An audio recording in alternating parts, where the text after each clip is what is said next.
What's your reaction to the news that Skip Bayless is leaving Undisputed? He's leaving.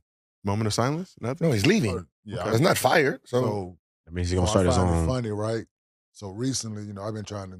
So we've been doing TV and all that stuff before. So I reached back out to try to get back on Fox, right?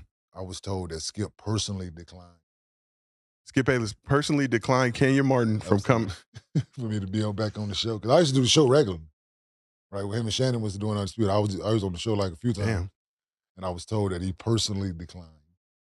That's probably not the information they needed to convey, but so that's probably not the information. They could have just been like, "No, we can't do it right now, okay, Martin." Or something. No, Skip Bayless said personally, I ain't fucking with it. Yeah. Oh, I found it hilarious though. No, I didn't take no. It was whatever. Yeah. I used to fry their ass when I used to be on there. You know that. Hey, trust me, I've been personally denied numerous times. Yeah, you know what I'm saying? Some of those shows is coming back, and I'm doing them with a smile. Yeah, you know what I'm saying? So I know you need me now, bitch. Yeah, so hey, I'm here. Hey. Now that's my victory, right? Yeah. You gotta circle back. Hey, how you doing? Hey, long time, long see. Like I was saying, appreciate it. You know what I'm saying? I said appreciate it. You know what I'm saying? Appreciate you taking it. You know what I'm saying? But Kenya, thankfully, you were here at Gil's Arena presented by Underdog Fantasy. Whoop, whoop, you ain't going nowhere. You dig? Been personally accepted by Gilbert Arenas, a burgeoning figure in the sports media landscape. You dig? Damn, they hating on Gil's Arena like that. Uh-oh. No, that shit was funny.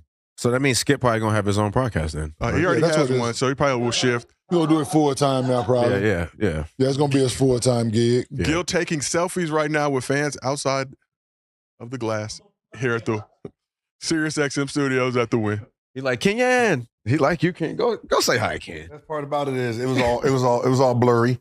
That glare was killing this camera view. Oh, group selfie. Hold on. We're going to take a group selfie real quick. We are live on the air. Appreciate you, bro. Vegas' version of Yaya. Please take the picture. Yeah, so, I mean, look, and Skip been in the game a long time, obviously done a lot of good work, was making a lot of bread, one of the highest paid sports media figures. Leaving, but it kind of follows in the same tone of Charles Barkley, who's leaving TNT. No. Well, because... No, not the same. Don't even put them. One is getting canceled. Yeah. That's one. One is getting canceled, one is leaving. We don't know why he's leaving. He might go to, ESPN might go to another network. Paying more money. I mean, shit. Yeah. Because isn't Stephen A.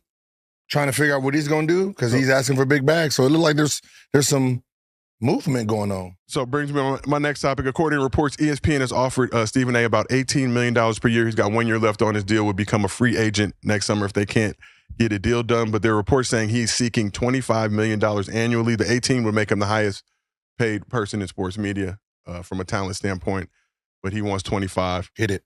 You think ESPN should give him the 25? I look at it like anything in life, man.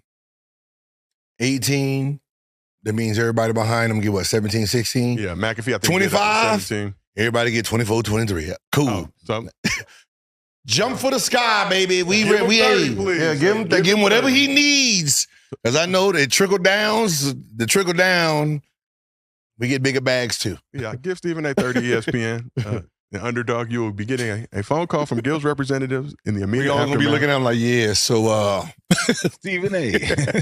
Obviously, Stephen A. and Skip worked together for a long time. First take, would you want to see a Stephen A. Smith, Skip Bayless reunion? No. Brandon? I wouldn't mind. It was funny. It was quality television. It was entertainment. It was for very entertaining. TV. I mean, for that. I don't think that shit can be repaired. Not even for the appropriate bag? They just walk in from separate doors and don't ever even just stay right here. Do not speak to each other. Boxing ring. Yeah. That's the difference between players and co-workers in a sense. Like whatever happens with them, it's more personal. Players, how we talk is how we talk. We don't take it personal. There's no beef. You're no beef with any former players, Gil? Not when you're doing stuff. Like when you're arguing and stuff, you're just arguing. Right? No matter what you say, you're just arguing. Then when that topic's over with, you move on. Unless nobody get personal. Yeah. Is that right? That what takes it over? Yeah, like so if you like somebody take like what you're saying is disrespectful at times, yeah. But if the topic has nothing to do with you per se, Like, so why get personal with another person? So you don't have to be direct, like emotionally attached to whatever it is that you're trying to debate about. But yeah, somebody Yo, but what's disrespectful today? Because I feel like everybody think everything is disrespectful. If you have an opinion, like disagreeing is disrespectful. Disagreeing is hating. It's highly disrespectful. You cannot have an opposite opinion of somebody else. You have to agree with them. So if the masses is saying yes, and then you want to go this way, you look crazy. You look crazy. Like, because we all saying it, but you see something different, and it's just like we looking at the same thing. You saying this, you want me to say what you saying, but if I don't, you like, man, what the fuck? This nigga's crazy. So now you're a hater. Yes. Well, with some things, yes, but with certain things that's obvious, yeah, like you should be able to like look at something like this cup is black. Black, you know, we go, what is it, black and yellow? You know, somebody like, no, it's yellow and black. Somebody might say, oh, no, it's more gray. No. It's more, like, you know what I'm saying? It's so really white, but they spray painted over it. Okay. See? Okay. Yeah. They hate that. Yeah. Okay. The fact that you know that this was I white know it's at really first, white, but then it turned black. You think it's black, and I'm saying that's a white cup. You don't even know. That's a bar. Intriguing. And then you have people like, that's a bar. Yours fucking truly. It came out white. Yeah. And they said, okay. But when you look at the sports media landscape, Skip Bayless, 72 years old. Obviously, we were all much younger here on this show. Dude, boy, I swear. Are we taking over? I'm just saying, Kenya. They had their time to shine. Go ahead. I'm talking about this damn boy here. So we've been saying on the show, like, we would say, like, something like is red, and whatever shade of red it is, we can all see that this. And he'll be like, red. no, that's plum. Yeah. It's peach. This is cherry red. This is not. Look at this color. It's different. Like we all. It's 16 people say this is. Yeah. Well, go left. No. Go right. Go right. Go up. No. Go down. We've been there. You know what I'm saying? Like, no. And that is why you've developed the name Cemetery Larry. Yeah, that's why. Like, body bags. See, this is the thing sometimes, right? I was told with certain situations, the hard head make a soft ass, right? So we say go left, everybody go left, and you go right, and it's a bus coming sometimes, right? Yeah. Either the bus gonna hit you or you gonna hit the bus. Yeah, so somebody in the chat pointed out the bus. Somebody in the chat pointed out the black and blue dress that may have been gold. He was milk. Yeah, that's my guy. With the Bucks. Yeah, that's my guy in Washington. Look at y'all. Sorry. I'm sorry, y'all. That was milk. Down memory lane. I do get excited when certain people be like, Yeah. That's my guy. Like I said, Skip 72. You know, some people will call him a dinosaur. We're ushering in a new era. If I want to see dinosaurs, I'll go to Jurassic Park. But we got Gil's Arena presented by Underdog Fantasy. We are not going anywhere. Is it just time for the young people to shine and take over this game? Younger, I would say, because we already doing it. So, I mean, I think it's more time for players, more to be exact, like more players to take over, because we know it. Like, we played the game, so listen to somebody who's never done it. It's kind of like, you know, you kind of frowned upon. But at least if I'm gonna get hated, at least I can say I played and I've done it. Yeah, it's that, but we are covering more than just the sport, right? Covering more than basketball. Yeah. Right? We're talking about more than just basketball. So they are limited at what they.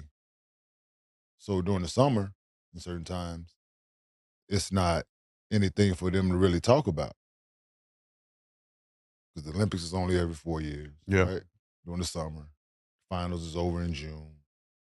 Football don't start till late August, September. Right? Okay, baseball.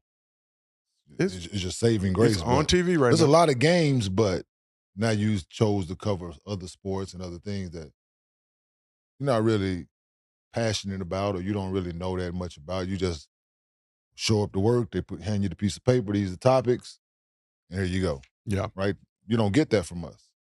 Right? So everything that we talk about is genuine and up to date. So Very fair. It's, as young people say, it's up. Yeah, and you got 4. You got 4, 5, 6 personalities. And if we having trouble and we played seeing who is number 1, 2, 3, top 5, how can y'all come with a list that easy?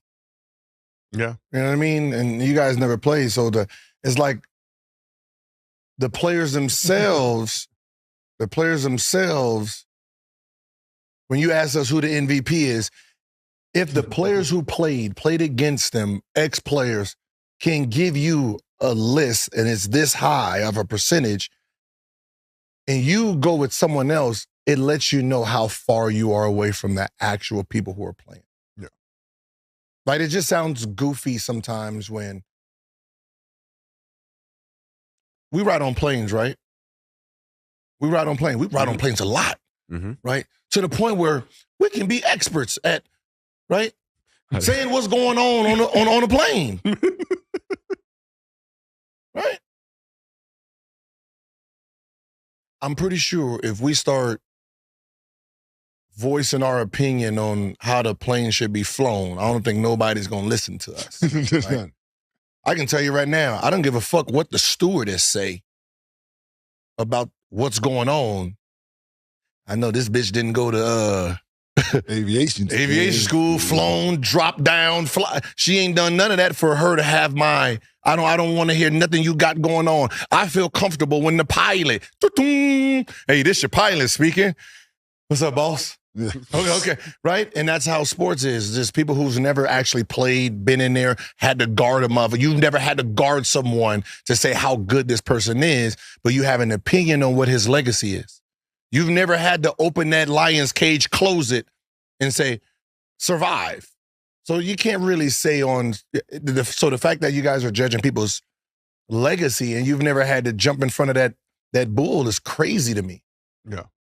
It's only in sports. You can't do that in anything else in this world.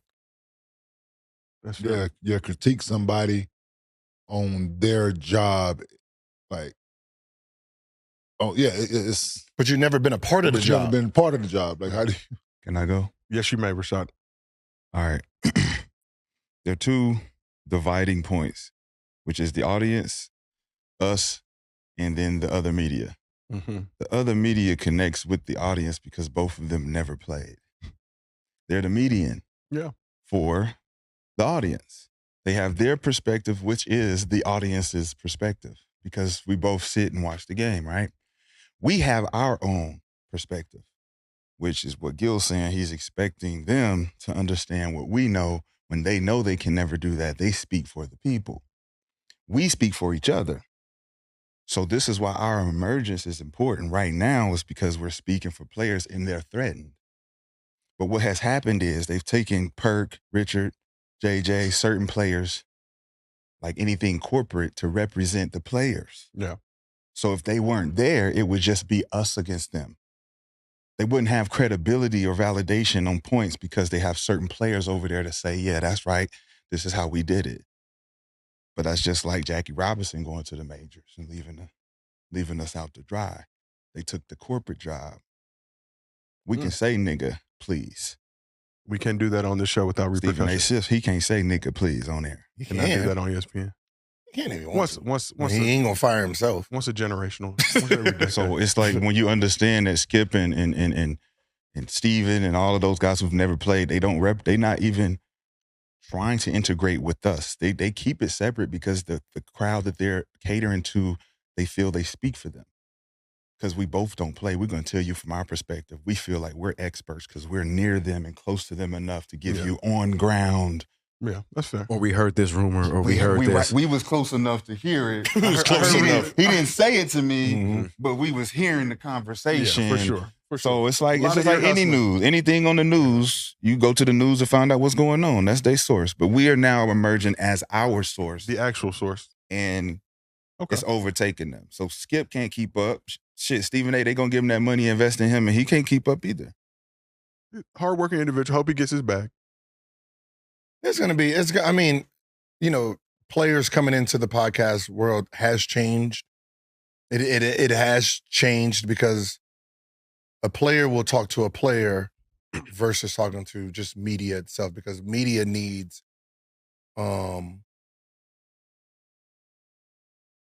they need angles for stories when some players are just telling stories, right? We're talking, we're having conversation. They're trying to figure out the dirt, right? And I don't think they've ever figured out, and I know the audience hasn't realized, but you don't even know what your favorite player likes to eat, what is his hobbies outside of sports, right? You don't know nothing about your favorite player, and they're being interviewed every single day for 6 months in practice after practice, before games, after games. Don't y'all feel like y'all are being cheated? You don't know nothing about who you like outside of game day because there's no connection. They're too busy talking about he was 5 for 6, he was 1 for 12, and you don't know what he is as a man. Even with technology today, you don't know nothing about your player. Yeah. And that's where they're losing at, because now the players are talking to each other. Yo, how's the family? How's your wife? Yo, are you about to get married? Like, was it Katie went on a interview with the young kid, I Love Speed, and said why he's single, because a girl, blah, blah. And they said, oh my God, never knew. Because he never asked. You asking about why he left Golden State for the last 42 years, and nigga been on 3 teams since then. Like, that's why. But my question for you guys is, a lot of guys are single because they just can't keep something on their hip. Hey, what are you trying to say? We can go What are you to trying that to say? too. I mean, I get What you the trying to question. say? You trying to say? What you trying to say? I'm not trying to say anything. I'm just saying there's certain stuff I'm just not rolling with either. Like, I feel like a lot of players.